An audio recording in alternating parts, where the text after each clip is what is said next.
자, 안녕하세요.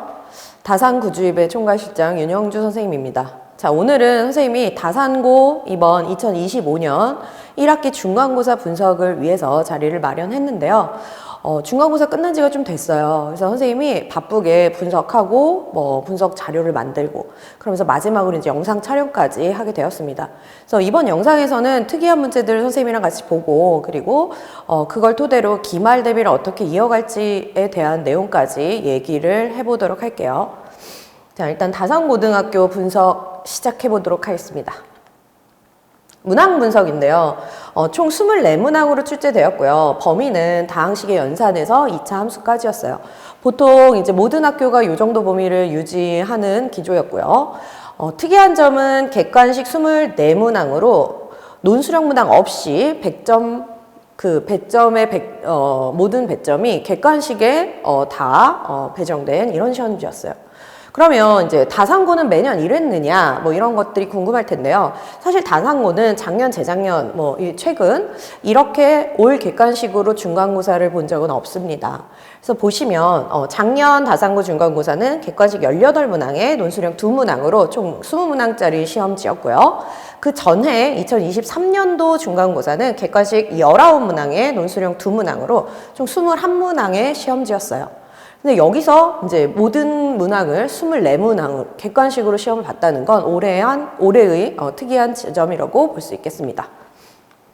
자, 그 다음에 문항 분석인데요. 단원별 이제 분포를 보시면 다항식의 연산 3문항, 항등식과 나머지 정리 6문항, 인수분해 3문항, 복소수 4문항, 2차 방정식 4문항, 2차 함수 4문항으로 구성이 되어 있었고요. 특이한 점은 항등식과 나머지 정리에서 6문항이 출제되었다는 점이에요. 그래서 여기는 사실 가르치는 입장에서는 낼 만한 문제들이 좀 많은 단원이긴 해요. 그래서 뒤에 가면 보시겠지만 모의고사 변형 문항들도 여기에 포함되어 있었습니다. 자, 그리고 시험 결과가 어느 정도는 나와서 선생님이 이제 공개를 하자면, 구주입의 재원생 중에 만점이 2명이 확인이 끝난 상태고요. 지금 학교에서 수집한 정보로는 전교의 만점자가 5명이라는 정보가 있었어요. 그래서 그 중에 일단 2명은 확인이 된 상태입니다.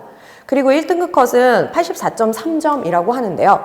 이렇게 보면 보통 객관식 한 문항의 배점이 크면 5점이 좀 넘고 안 그러면 4점 정도기 때문에 3문항 틀린 친구들까지 1등급 커트라인에 들어왔다. 이렇게 볼 수 있는 시험이었어요. 자, 그래서 선생님이랑 문항별로 한번 살펴보도록 하겠습니다.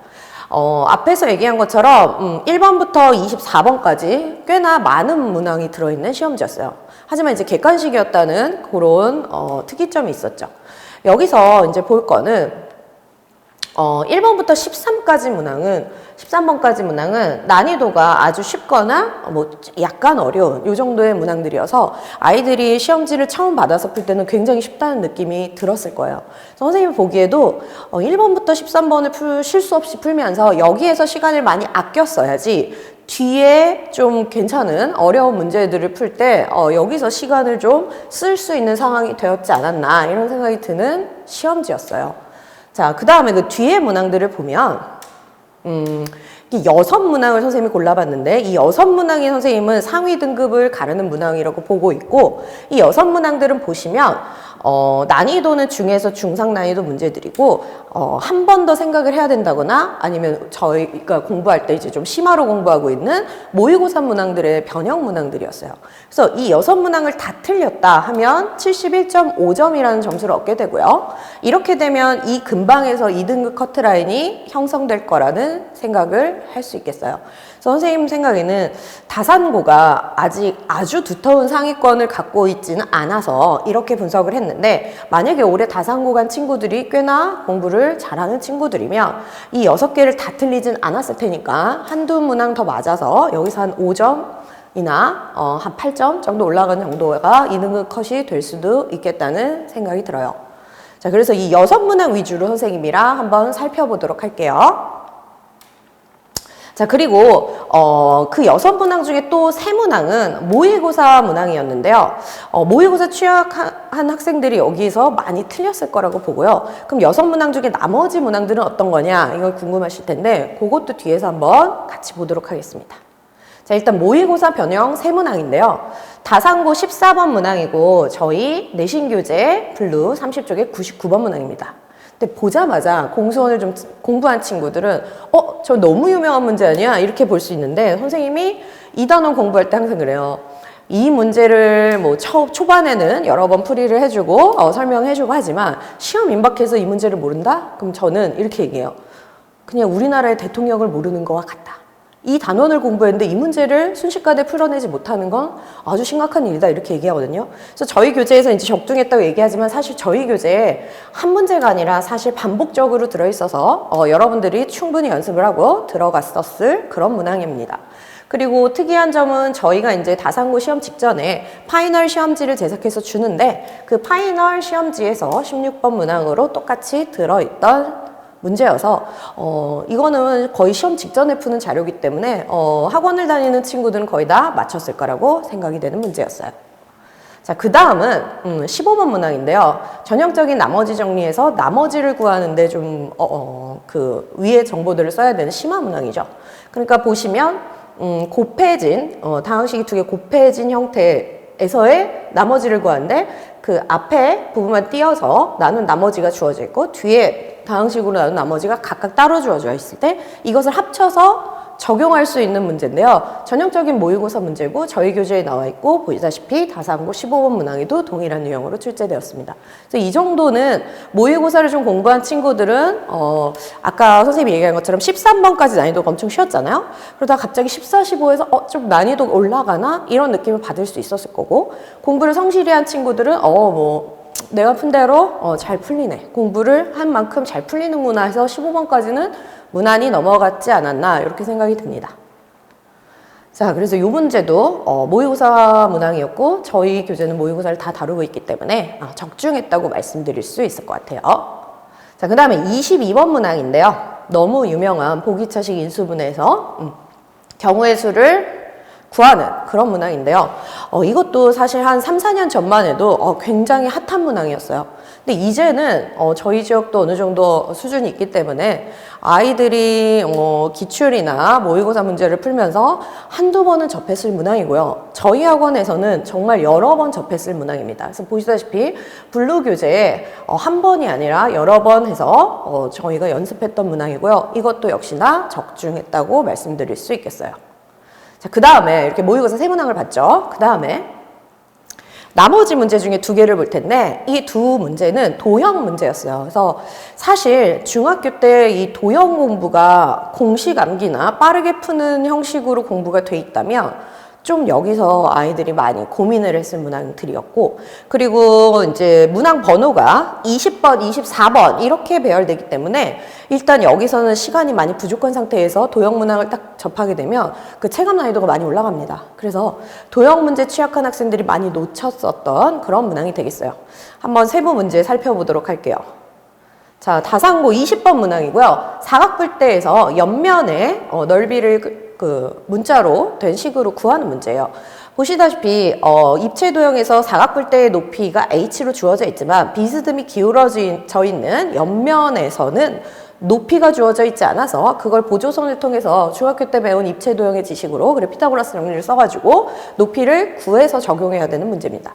마찬가지로 이 문제는 이제 뿔대를 자르지 않고 그냥 다 그리는 문제인데요. 사실은 저희 이제 구주입의 모의고사에 있던 문제고 실제 기반은 모의고사에서도 출제되었던 문항입니다. 그래서 여기서도 마찬가지로 보조선을 내려가지고 입체도형에서 똑같이 피타고라스의 정리를 이용해서 높이를 다시 계산해야 되는 상황이었어요. 그래서 상황은 똑같았다고 볼 수 있겠습니다.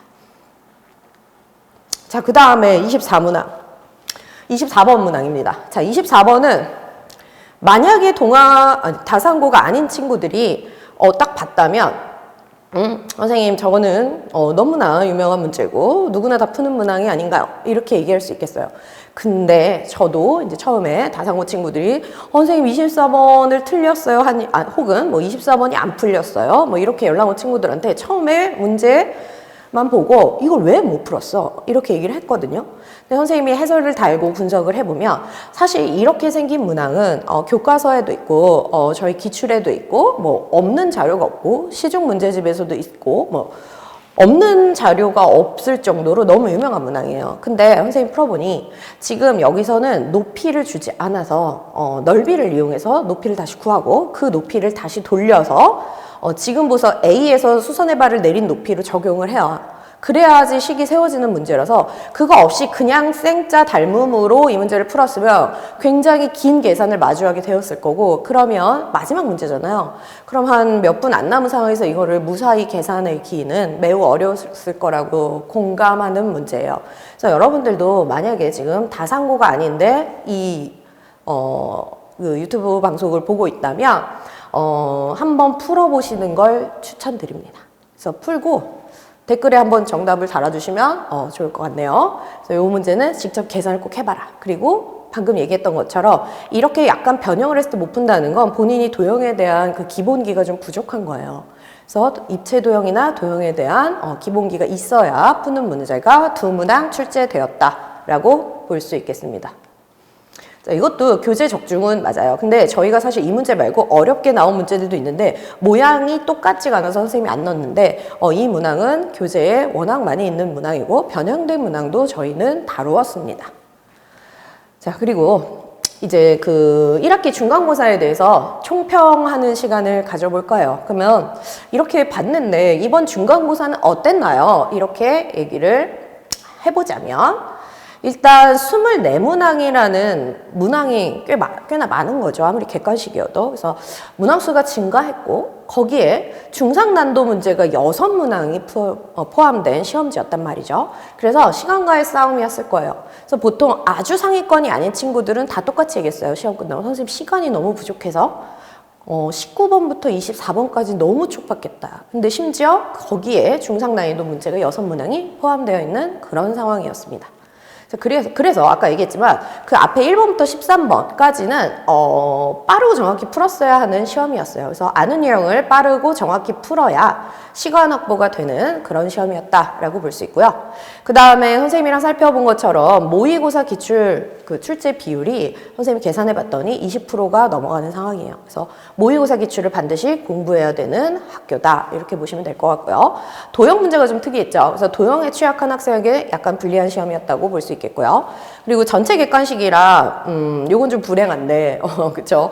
저희 반 친구들은 다 성실하게 공부해서 요게 좀 불행 요소네. 이게 또 행복의 요소가 된 친구들도 있을 것 같은데 객관식이라 찍어서 맞춘 학생들의 비중이 좀 있는 걸로 지금 보여지고요. 그리고 심지어 그 아이들이 어려워했던 중상난이도 문항 중에 답이 4번인 문항들이 꽤나 있어서 수학은 4번으로 찍어야지 이렇게 생각한 친구들이 점수가 생각보다 잘 나왔다.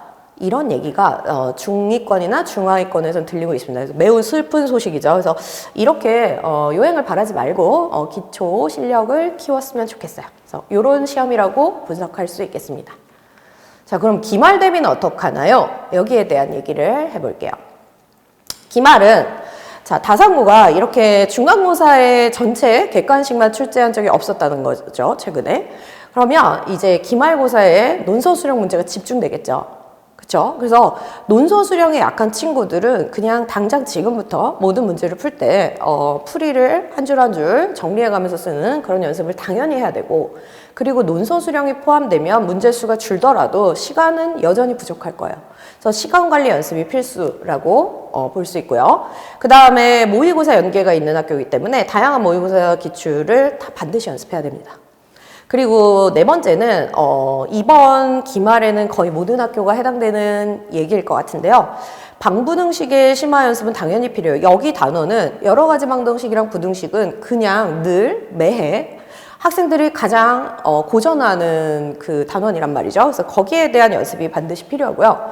이번에 이제 경우의 수는 뭐 이전에 있던 게 넘어온 거지만 행렬은 완벽히 신유형입니다. 그래서 10여 년 전에 빠진 행렬이 다시 들어오면서 여러분들이 첫 시험을 보게 되는 학년이에요. 그래서 행렬의 신유형 학습이 반드시 필요하다고 볼 수 있겠어요.